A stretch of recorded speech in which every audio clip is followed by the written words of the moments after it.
Here's Shah Rukh Khan telling an incredible story, and by the end of today's video, you will be able to tell stories just like this. For context, here he's talking about the directions business owners give him as he's doing an ad for their products. Sir, I want you to eat the biscuit. The feeling of homeliness, the feeling of years gone by, the feeling of who you are, and the achievements that you have done in that one bite. You know, and my biggest cheap thrill is that everybody around me, you know, my team, they're very protective. कि नहीं इतनी feeling आती है तो यार फिर मिल जाता है. What you might not know is that a lot of these stories have the same structure and it's very easy to learn. That structure is called the 3-act structure. This is the simplest way to tell great stories even if you're not a great storyteller yet. In fact, in job interviews, anytime someone asks you a question that starts with, "Tell me about a time when," you will find this structure incredibly helpful. The first act is context. This is where you give the background or set the scene by describing the location your story is set in. Military houses, they have nameplates outside your barracks where it says who is staying here. So my father was a major back then and my mother was a captain. So the nameplate said Major Ashok Kumar Chopra and the captain Madhu Chopra.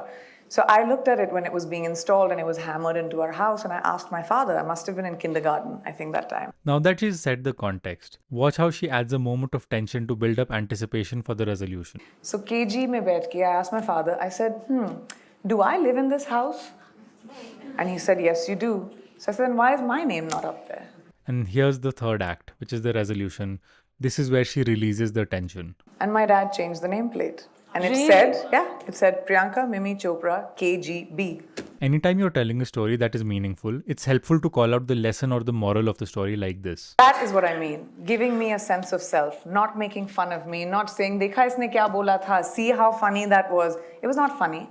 It came from a serious place for me, even at 5. And it was taken seriously by my parents. But to make people truly care about your story, you have to add something else to the story, which brings us to the next technique, telling stories with an emotional core. Some of the most common stories you will hear are the most boring. Drinking stories and vacation stories. The goal of a story is not to share facts, it's to move people emotionally.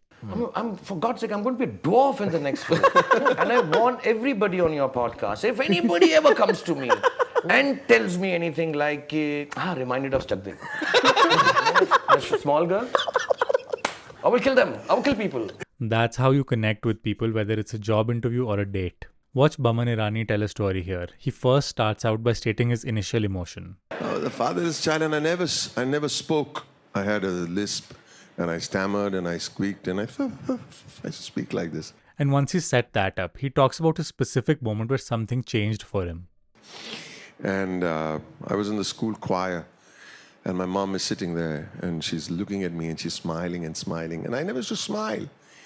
I don't know why. I was a depressed little child. And she meets me after the show, and I asked her, "Why were you smiling throughout the show?" He's saying, "Son, because you were smiling." This is why having an emotional core in your story is important. It helps you tell impactful stories that people will remember. I said, "Wow, what happened?" And then she said something, "Baman, you found your nursery and you need to be on stage more because you are my little tiger. You're a little tiger on stage. You love it on stage."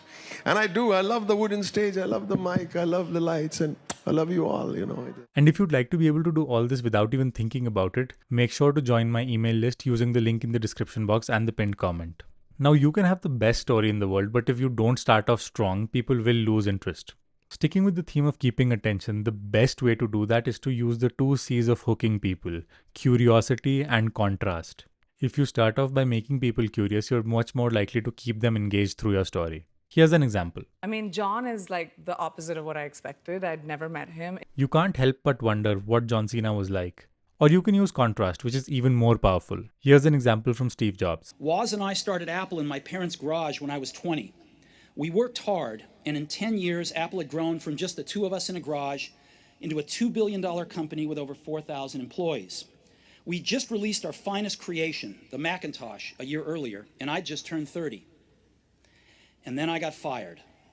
Instead of just saying, "I got fired from Apple," he first talked about how they built this company from the garage to a $2 billion company and then said he got fired. That contrast pulls people in and makes them curious about what will happen next. But telling a story like this requires a lot of confidence. And there are 5 levels of confidence. If you'd like to know which level you are at and how you can progress to the next level, watch this video.